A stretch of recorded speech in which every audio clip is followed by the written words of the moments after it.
Fala pessoal, tudo bem com vocês? Que goleada, hein? Mais uma goleada com boas notícias e Bright White é demais. Olha o Pavon, hein? Fazendo 2 golaços. Bora falar sobre Grêmio 5, Pelota 0? Chega mais, eu sou o Chico Garcia, inscreva-se no canal e vamos juntos.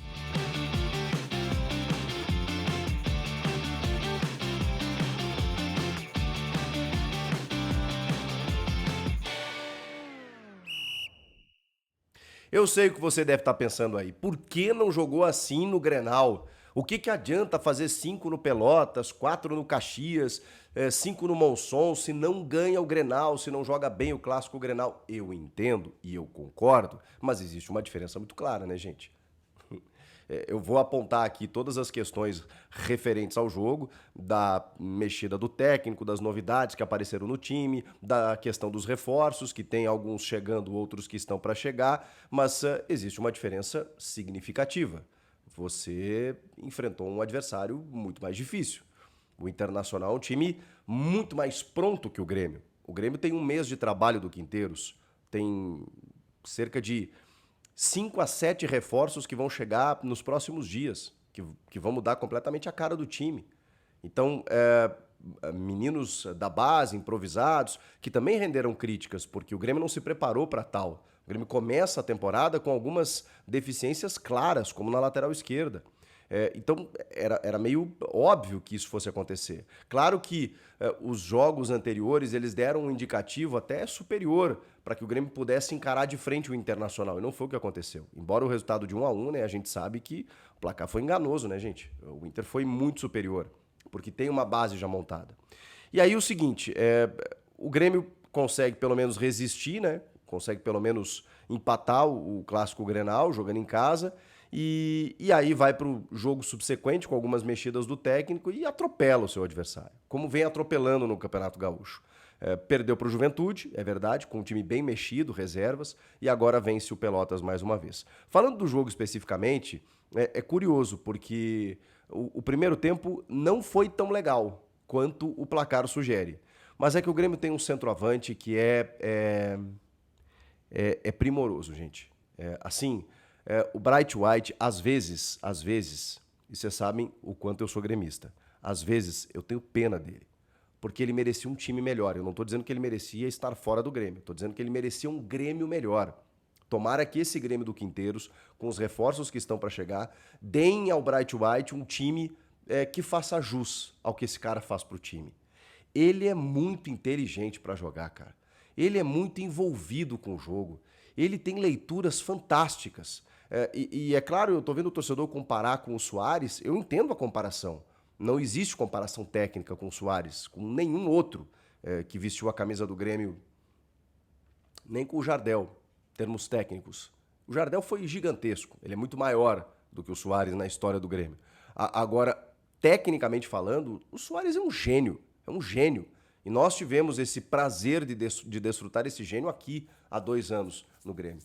O Bright White, ele é dessa linhagem, embora não seja tão refinado tecnicamente, mas cara, não à toa o Barcelona contratou. Você pode pensar, mas ele não deu certo no Barcelona. O cara chegou no Barcelona, gente.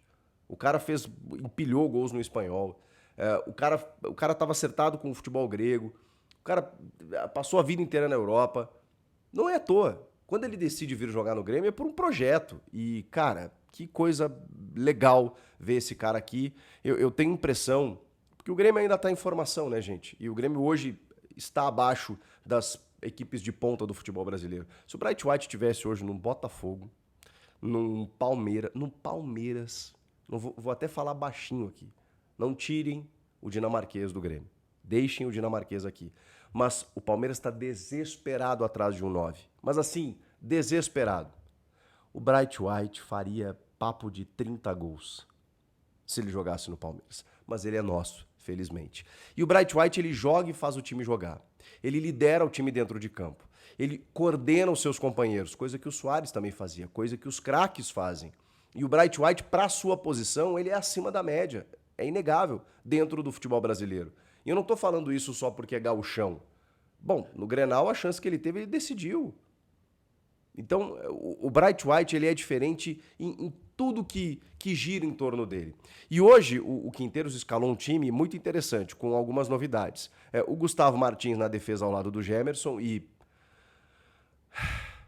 o menino ainda faz um golaço que é qualquer nota, né? Um gol de atacante, de letra, num cruzamento maravilhoso do Monsalve. Mas, assim, o Rodrigo Eli não me passa nenhuma segurança. O Gemerson também não, nesse momento. Mas o Gustavo Martins, cara, eu acho que ele tinha que jogar mais. O João Lucas na lateral direita e o João Pedro, para mim, é titular absoluto. Ok, tá dando teste pro moleque que chegou, foi muito criticado por aquele gol sofrido contra o Juventude, entrou no Grenal, hoje começou como titular, tá bem. Na esquerda, finalmente uma chance pro Pedrinho, né? O Pedro Gabriel, que, assim, se soltando e tal, um menino muito promissor, a gente sabe, né? Mas na esquerda o Grêmio tem um sério problema, né? Tanto que tem que improvisar o Vieri, né? Que é o jogador que veio da Copinha, que é zagueiro de origem. Mas tá jogando por ali e acho até que tá jogando bem, tá cumprindo um papel, mas eu queria muito ver o Pedrinho. E, assim, o jogo do Grêmio foi mais penso, né? Ele funcionou muito mais pela direita do que pela esquerda. Mas ok, né? Que bom que ele recebeu uma oportunidade. Meio de campo, finalmente, Gustavo Cuejar e Vila Sante juntos. E, cara, que bonito de ver, tá? É legal. O Cuejar já foi um cara que a gente estava exigindo, né? E a gente tem uma pressa, né? O cara chegou ontem, né? Mas que tinha um Grenal no meio do caminho, então a gente já quer que ele dê resultado. Acho que ele entrou tarde no Grenal, mas o Cuejar foi muito influente no jogo. Participativo demais, né? Numa linha intermediária ali, carimbando bolas e buscando ou infiltrações pelo meio ou acionando muito o Edenilson pelo lado direito, ou o Monsalve também, que flutuava bastante. Aí o Monsalve, né, à frente desses dois volantes, com o Edenilson pela direita, o Aravena pela esquerda e o Bright White centralizado. Um time muito interessante, muito interessante. Eu não sei se o Cristaldo é titular ou o Monsalve. Eu não sei se o Arezzo não tem que receber mais oportunidades. Eu não sei se o Edenilson é titular ou se a gente tem que entender um outro sistema com o Monsalve e o Cristaldo juntos. Mas são alternativas, são opções que o Quinteiros vem trabalhando no time. E aí, depois de um começo um pouco até assustado, aí tem a última figura que eu esqueci de falar, né? Thiago Volpi. Thiago Volpi, senhoras e senhores. Onde estão os detratores de Volpi? Eu não vou ser oportunista aqui. Eu sei que, ok, né, tem muita gente que entendeu como falha o gol contra o Juventude que ele sofre. Eu acho que foi mais mérito do Jean Carlos do que falha do Volpi. Eu defendi a contratação do Volpi, sigo defendendo e sigo defendendo ele como titular, inclusive. Não sei o que o Quinteiros vai fazer, não sei até quando vai ser rodízio. Reconheço que o Grando está bem, mas na hora decisiva eu acho que o Grêmio precisa de um goleiro mais experiente.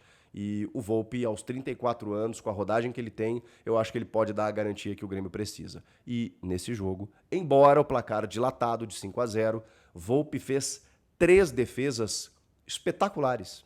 Pode pegar aí, espetaculares.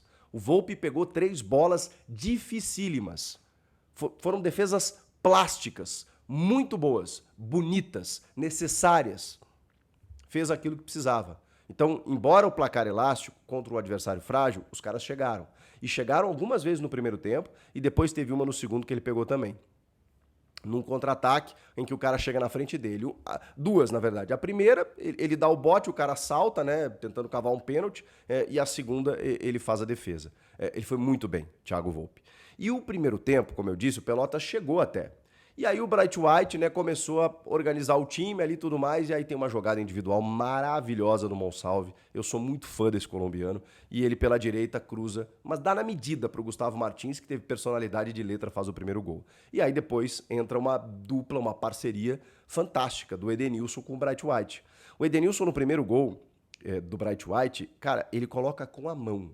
Ele recebe, como disse o Quinteiros, pelo lado interior direito, que é onde ele tem gostado de jogar, onde ele tem sido uma aposta do Quinteiros, e ele faz um cruzamento na cabeça do Bright White. A bola bate no travessão e quica dentro do gol. E aí depois o Edenilson cobra um escanteio na cabeça do Bright White. E ele cabeceia no canto para fazer o terceiro gol. Sai no intervalo, o Bright White dá entrevista para a TV dizendo: não estamos felizes, não estamos bem, vamos ver se a gente melhora na segunda parte.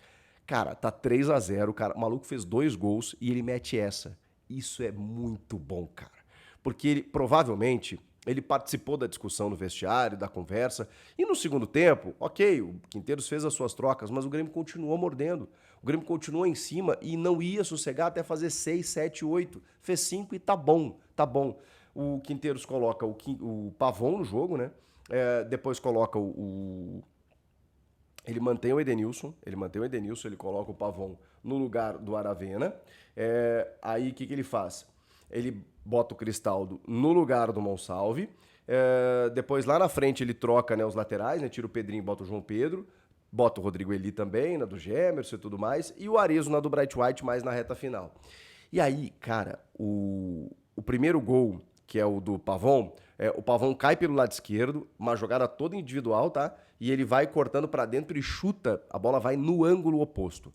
E o outro gol, cara, o outro gol é uma pintura. É uma bola dificílima de pegar. O Cristaldo, pelo lado esquerdo, uma bola que o Arezzo acredita, toca pro Edenilson, o Edenilson toca pro Cristaldo, e aí o Cristaldo, cara, o Cristaldo... Eu sei que a galera vai falar, o Cristaldo cresce em jogo pequeno, contra time pequeno, não sei o quê, mas que inversão de bola do Cristaldo. O Cristaldo bate muito bem na bola, o que eu reclamo do Cristaldo é isso, ele precisa participar mais do jogo, que bola ele tem. Cara, ele inverteu assim na medida, e o Pavon... O primeiro lance, quando eu vi, eu pensei, bom, ele chegou chapando, né? E eu pensei, caramba, já é difícil pegar essa bola, né? Ela vem do alto, você tem que tirar o peso dela e se você dá muita força, ela vai na lua.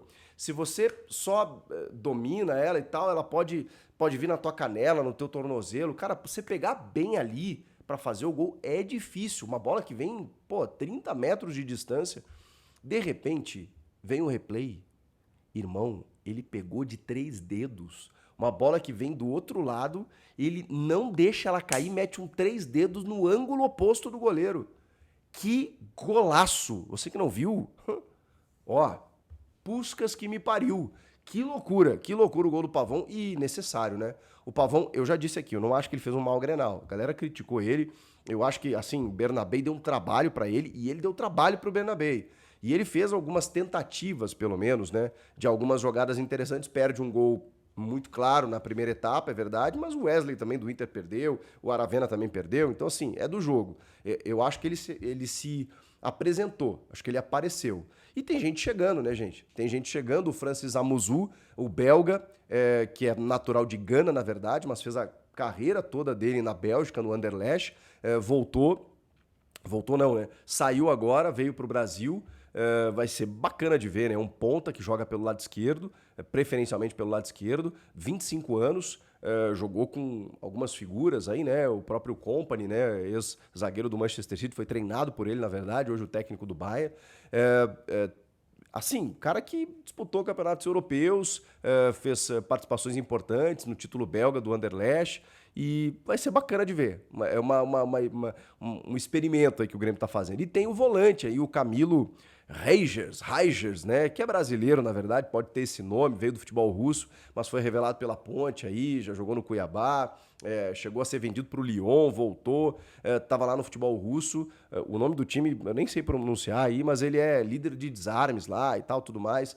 Chega para ocupar aquele setor ali do meio, mais uma posição. Mas aí o Quinteiros na coletiva, questionado sobre o Christian Oliveira, que é um atacante uruguaio, que eu gosto muito, tá? Porque houve um zum até de Rony no meio do dia, depois os dirigentes disseram que tentaram, mas a proposta foi recusada, porque o Atlético Mineiro tá mais forte na parada. O Rony tem a questão de ser um brasileiro, né? E como o Grêmio tá lotado de estrangeiros, se tiver o Oliveira vai ter problema nesse sentido, mas eu acho muito mais jogador do que o Rony, tá? O Grêmio ainda tá na parada pelo Christian Oliveira, mas aí surgiu o Rony como uma possibilidade, o Grêmio meio que se assanhou aí para ver o que poderia acontecer. Enfim, o Rony praticamente descartado, o Grêmio tá na pauta ainda pelo Oliveira, mas o Quinteiros foi pra coletiva e, cara, foi taxativo. Zagueiro. Precisamos de zagueiro. Temos só 3 hoje.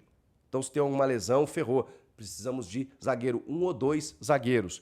O Grêmio chegou a procurar o Luan, né, ex-Palmeiras, que está no futebol do México, mas ele recém chegou lá, está se adaptando. Enfim, o Grêmio ainda aguarda uma posição em relação a esse. Chegou a olhar o Dória, ex-Botafogo, mas deu uma recuada no negócio também. O Grêmio quer contratar zagueiro, mais esse atacante, né, no caso o Christian Oliveira, e acho que mais um ponta também. Enfim, é uma questão aí de... Bom, com esses 2 já anunciados, seria um terceiro, mais uns 5 a 7 reforços o Grêmio deve anunciar nos próximos dias.